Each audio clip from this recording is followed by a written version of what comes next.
So Larian recently released the much anticipated patch 7 for Baldur's Gate 3, and supposedly this patch release has been a massive success. And we'll get into that in just a moment. We're also going to get into some updates regarding Baldur's Gate 3. So first things first, 24 hours after patch 7 had released, Sven Vink, the top dog over at Larian, let us know exactly how big of a success this latest patch has been, saying that modding is pretty big. We had more than 1 million mods installed in less than 24 hours. Now, that is pretty crazy, and I definitely didn't expect that many mods to have been downloaded so quickly. Then again, I usually play Baldur's Gate 3 with an assortment of maybe 30 to 40 mods at a time, so maybe that's not too surprising. And not too long after Sven had made this tweet, we had Scott Reismanis, who is the CEO over at mod.io, which is what Larian is using for patch 7 for the official mod support, saying, just ticked over 3 million installs and accelerating.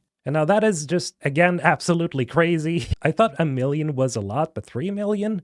And now, curiously, we didn't see a big uptick for Baldur's Gate 3 over at Steam up until the 7th or the 6th, where it started going up in terms of players. And then on the September 7th, we had 108,684 people playing at the same time at the top. And then on September 8th, we had approximately, 136,574 players playing. So there's been a pretty good uptick of players coming back to play the game, just to maybe try out the new mod manager and just try out several other mods that are now out. And now, because I've been playing other games like Astrobot and Space Marine 2, I really haven't had the time to try out that many mods for Baldur's Gate 3, but I just going in this morning to check out how many mods there are now. They've actually increased the amount of available mods from 10 pages to, I think it was 23 pages of mods are now available. So Larian and the modding community, they just keep adding mods upon mods that are now officially supported with the game. And it's barely been a week since the patch released, so we can just imagine how many mods are going to be added to the list as time goes on. Now, speaking of mods, and this is pretty important, and I don't think I've seen enough people talking about this and how big this really is, and this is something that IGN wrote an article about.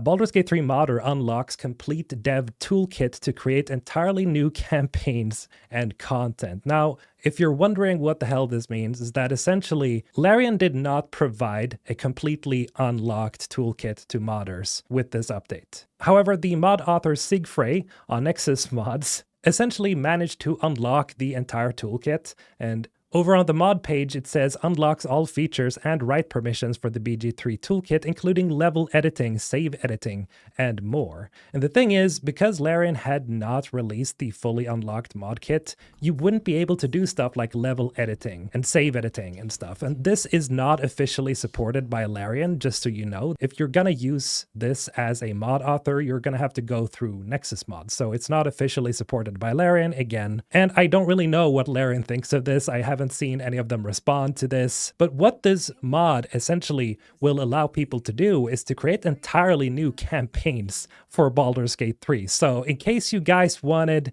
more Baldur's Gate 3, you're not going to have to just wait for Larian or to rely on Larian to create, entirely new campaigns or like DLC and even, expansions. We're going to have to look to mod authors to do that, and this will allow mod authors to do exactly that. Sort of like we've seen with Skyrim and other games where we've seen entire expansions made by modding teams and just people having this as a hobby, which is quite literally insane. It's super cool, and I hope that this is something that Larian does not see too strictly on, and that they will allow this to be a thing that people can use, because this opens up so many possibilities for people to just create, I guess, the mods of our dreams in a way. Now, this toolkit was available and unlocked for Divinity Original Sin 2, which was Larian's previous game. To which Sven said this: with Divinity, there was not a lot of traction on making custom campaigns, just because it's so much work, and indeed it is. And also, our tools are very complicated. So they elected to, as he says here, to focus on things that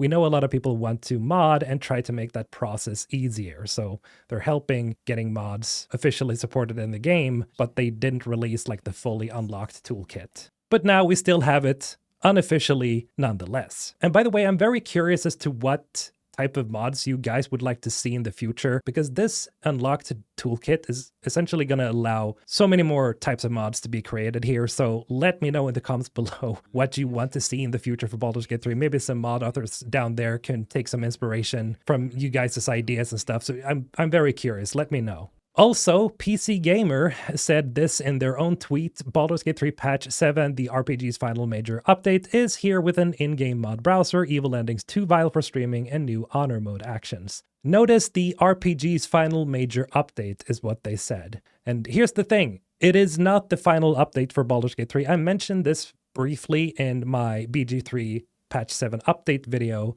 that this was not going to be the final update. They say so in the patch notes themselves, but Cromwell P here responded with, "Good news, kids, it's not the final update. We ain't gonna talk about what's coming for the game because it puts undue pressure on the devs, but there are things we've said we'll do that are still coming, and the chefs must cook." One of the things that they have mentioned that they want to add, or two things that they want to add, is photo mode, which is something that I really want to see in the game because that has been sorely missing. Baldur's Gate 3 is one of those games that's just perfect for photo mode, and it just, made no sense to me why it wasn't in the game from the start.